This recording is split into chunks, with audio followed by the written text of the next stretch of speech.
आज का हमारा टॉपिक है using variables as array indexes. मतलब क्या? मतलब ये कि हम एरे में से कोई भी वैल्यू प्रिंट करवा सकते हैं। जैसे ये जो एरे आपको नज़र आ रहा है इसमें 5 वैल्यूज़ हैं, ठीक है। अगर हमने प्रिंट करवानी है कोई वैल्यू तो हम अपने प्रिंट एफ स्टेटमेंट लिखेंगे और फॉर्मेट स्पेसिफायर लगाएंगे। एरे का नाम लिखने के बाद इंडेक्स का नंबर देंगे, ठीक है। जैसे कि आपको बताया कि एरे के अंदर इंडेक्स के ऊपर होते हैं नंबर्स, ठीक है। पहले वाले की इंडेक्स होती है 0, दूसरे की 1, तीसरे की 2, चौथे की 3, पांचवें की 4। यानी इंडेक्स जो है ना नॉर्मल काउंटिंग से एक नंबर पीछे चलती है, ठीक है, क्योंकि ये 0 से स्टार्ट होती है। तो स्टार्ट करते हैं। A very important feature of arrays is that we can use variables as array indices. Index की जमा है इंडाइसिस, ठीक है, प्लूरल फॉर्म है। तो हम वेरिएबल्स को यूज़ कर सकते हैं इंडेक्स की जगह पे, ठीक है। ये देखें, हमने जब ये प्रिंट करवाना है ना एरे, और हमने यहाँ पे नंबर की जगह पे एक वेरिएबल का नाम दे दिया आई, ठीक है। उस आई के अंदर हम जो वैल्यू है वो हम यूज़र से लेंगे कि कौन सा इंडेक्स आपने प्रिंट करवाना है। तो चलिए स्टार्ट करते हैं। तो बेसिक जो प्रोग्राम है वो मैंने लिख लिया है, इसको मैं थोड़ा सा बड़ा कर लेता हूँ, ठीक है। ये स्टेटमेंट आपने लाजमी लिखनी है। हेडर फाइल है hash include angle bracket open stdio standard input output dot H header file. और बाज बच्चे गलती करते हैं, इसके बाद सेमीकोलन लगा देते हैं। यहाँ पे आपने सेमीकोलन नहीं लगाना, ठीक है। इसी तरह वॉइड मेन, इसके बाद भी सेमीकोलन नहीं लगाना, नहीं तो एरर आएगा, ठीक है। चलिए शुरू करते हैं। सबसे पहले स्टेटमेंट क्या है कि एक एरे है जिसमें 5 वैल्यूज़ हैं। एरे से पहले आती है हमारे पास डेटा टाइप जो कि इंटीजर है। एरे के अंदर 5 एलिमेंट्स हैं और करली ब्रेसेस में लिखनी है वैल्यूज़, ठीक है। पहली है 10, 20, 30, 40, 50। तो 5 वैल्यूज़ हैं। ये जो मेन फंक्शन के अंदर जो भी लाइन है ना, इन सब के आखिर में सेमीकोलन लाजमी लगाना है। बस ये शुरू वाली जो 2 हैं इनके बाद में सेमीकोलन नहीं लगाना और ना ही यहाँ पे लगाना है। तो ये हमारे पास एक एरे आ गया जिसमें 5 वैल्यूज़ हैं। अब हमने वैल्यू स्क्रीन पे प्रिंट करवानी है, तो उसके लिए वो वैल्यू हम यूज़र से लेंगे कि आप बताएं कौन सी इंडेक्स वाला प्रिंट करवाना है। तो उसके लिए हम एक वेरिएबल बनाएंगे, क्योंकि टॉपिक का नाम ही यही है कि हम वेरिएबल्स यूज़ करेंगे, ठीक है। अभी हमने सिर्फ वेरिएबल डिक्लेयर किया है, इसमें वैल्यू हमने कुछ नहीं बताई, ठीक है। जैसे होता है ना इक्वल टू, तो ये कहते हैं कि हमने वेरिएबल को इनिशियलाइज कर दिया है इक्वल का साइन लगाने के साथ, ठीक है। तो फिलहाल हम इसको इनिशियलाइज नहीं करते, सिर्फ डिक्लेयर करेंगे। और आई की वैल्यू क्या होनी चाहिए ये हम यूज़र से पूछेंगे। यूज़र को क्या कहेंगे, please enter the index whose value you want to display. तो जब भी हमने स्क्रीन पे कुछ प्रिंट करवाना होता है तो प्रिंट एफ से लिखते हैं, ठीक है। प्रिंट एफ के अंदर ये आपने लाजमी याद रखना है, प्रिंट एफ पैरेंथेसिस, उसके अंदर ये डबल कोट्स, ठीक है, और लास्ट पे सेमीकोलन, ये लगेगा ही लगेगा। इसके अंदर हमने लिखना है please enter the index whose value you want to see. ठीक हो गया। यूज़र ये देखेगा और फिर यूज़र एक नंबर ऐड करेगा। अब यूज़र जो नंबर ऐड करेगा वो हम लेते हैं यूज़र से। इनपुट जब भी लेनी है तो स्कैन एफ से। आपकी बुक में मेन यही 2 फंक्शन है, स्क्रीन पे कुछ दिखाना है तो प्रिंट एफ, यूज़र से कुछ इनपुट लेनी है तो स्कैन एफ। अब स्कैन एफ कैसे चलेगा, एंटर दबा के नीचे वाली लाइन पे आते हैं, scan F parenthesis double quotes, आखिर में सेमीकोलन, ये तो हर जगह पे लगेगा। अब इसके अंदर हम क्या लिखेंगे, यहाँ पे डबल कोट्स के अंदर हम फॉर्मेट स्पेसिफायर लिखेंगे, ठीक है। इंटीजर वैल्यू के लिए फॉर्मेट स्पेसिफायर होता है %d। और स्कैनफ में जब भी वैल्यू लेते हैं तो वेरिएबल के नाम से पहले एंड लाजमी लगाते हैं। ठीक है, इतना काम हो गया। यहाँ पे कोमा भी आएगा, ठीक है, फुल सेमीकोलन आएगा, ये सब कुछ आएगा। अभी तक हमने क्या किया, इन 3 लाइनों में एक वेरिएबल बनाया जिसका नाम आई है, यूज़र से कहा कि एक नंबर बताएं, और वो नंबर हम स्कैनफ के ज़रिए आई वाले वेरिएबल में स्टोर करवा देंगे। ठीक है, खुद से आई को कोई वैल्यू देने की बजाय हमने यूज़र से वैल्यू ली। ठीक है, इस तरह से नहीं दी। अब यूज़र ने जो भी हमें वैल्यू बताई वो वैल्यू हम क्या कहेंगे, स्क्रीन पे प्रिंट करवाएंगे, वो इंडेक्स वाला नंबर। मैं आपको बताता हूँ कैसे। पहला काम तो ये है, print F parenthesis double quotes semicolon, the value is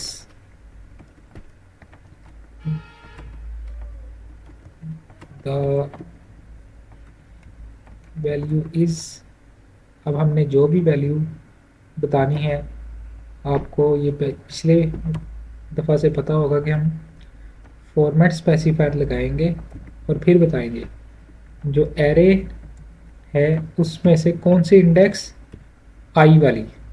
पहले मैं आई नहीं डालता, पहले मैं आपको एक समझ लें कि चौथे इंडेक्स पे जो है वो प्रिंट करवा के देते हैं। इसको फिलहाल हम कमेंट कर देते हैं। ठीक है, तो अभी क्या हो रहा है कि एक एरे है, उसमें 5 वैल्यूज़ हैं, ये इंडेक्स 0 है, ये 1 2 3 4। मैंने कहा कि स्क्रीन पे जो 4 इंडेक्स वाला है नंबर वो प्रिंट कर दो, तो स्क्रीन पे क्या प्रिंट होना चाहिए, 50। चलिए टर्मिनल पे चलते हैं, वही 2 कमांड्स लिखेंगे दोबारा से और स्क्रीन पे देखें क्या प्रिंट हो रहा है, द वैल्यू इज़ 50। लेकिन हमें जो है ये प्रिंट नहीं करवाना, हमने यूज़र से पूछना है कि क्या वैल्यू प्रिंट करवानी है। ठीक है, तो वो वैल्यू आएगी आई के अंदर, और आई जो है वो यूज़र से पूछ रहे हैं कि कौन सा रखना है। ठीक है, 0 से लेके 4 तक उसके पास चॉइस है, कोई भी नंबर एंटर कर सकता है। तो चलिए इसको दोबारा चलाते हैं, टर्मिनल पे चलते हैं, 2 कमांड्स दोबारा से वही। अब हमें क्या प्रिंट हुआ नज़र आ रहा है, please enter the index whose value you want to see. अब यहाँ पे मैं कहता हूँ कि मुझे ना 3 इंडेक्स वाला बताओ कि उसमें क्या वैल्यू है, एंटर। तो जो 3 इंडेक्स पे है उसकी वैल्यू 40 है। क्या वाकई 40 है? चलिए देखते हैं। तो 0 1 2 3, तो 3 वाले इंडेक्स पे जो नंबर है वो 40 है। एक बार फिर से चला के देखते हैं, तो दोबारा से पूछ रहा भाई बताइए, मैं कहता हूँ 0 इंडेक्स वाला बताओ। उसने कहा द वैल्यू इज़ 10। तो क्या 0 इंडेक्स पे 10 था? यस, हमारा प्रोग्राम बिल्कुल सही चल रहा है। ठीक है, इसको मैं जूम आउट करता हूँ थोड़ा सा, ये देख लें। जब भी आपने लिखना है तो एग्जैक्ट इसी तरीके से लिखना है। इसमें आपने एक भी सेमीकोलन मिस किया तो क्या होगा, ये आपको नज़र आ रहा है, ये कलर रेड हो गया और यहाँ पे 1 आ गया, मतलब एक गलती है यहाँ पे। तो सेमीकोलन सब कुछ आपने सही करेंगे तभी ये कोड आपका चलेगा। तो ये वाला हमारा तो हो गया। नेक्स्ट है हमारे पास, following program demonstrates that when we change the value of a variable its later uses uses the updated value. कुछ समझ नहीं आई, मैं बताता हूँ कि पहले में क्या हो रहा है कि एक हमारे पास एरे है, यही एरे है, और आई की वैल्यू हम यूज़र से नहीं ले रहे। ठीक है, खुद ही हमने कह दिया कि 2 है, तो प्रिंट करवा दो एरे के इंडेक्स 2 पे जो भी है। तो 0 1 2, तो स्क्रीन पे 30 प्रिंट होगा। और अगर हम उस वेरिएबल की वैल्यू बढ़ा दें, पहले 2 था ना, तो आई प्लस प्लस कर दें तो वो वैल्यू 1 प्लस हो जाएगी, यानी 2 था तो 3 हो जाएगा। तो 3 इंडेक्स पे क्या है, 40 है, 0 1 2 3, तो फिर स्क्रीन पे 40 प्रिंट होना चाहिए। तो चलिए चल के देखते हैं, इसी कोड को चलाएंगे, बस ये नहीं आएगा बीच में। बाकी सारा कुछ सेम है। पहले आई की वैल्यू हम रखेंगे 2, ठीक है। तो स्क्रीन पे प्रिंट होना चाहिए 2 इंडेक्स वाला। तो चलिए चल के देखते हैं।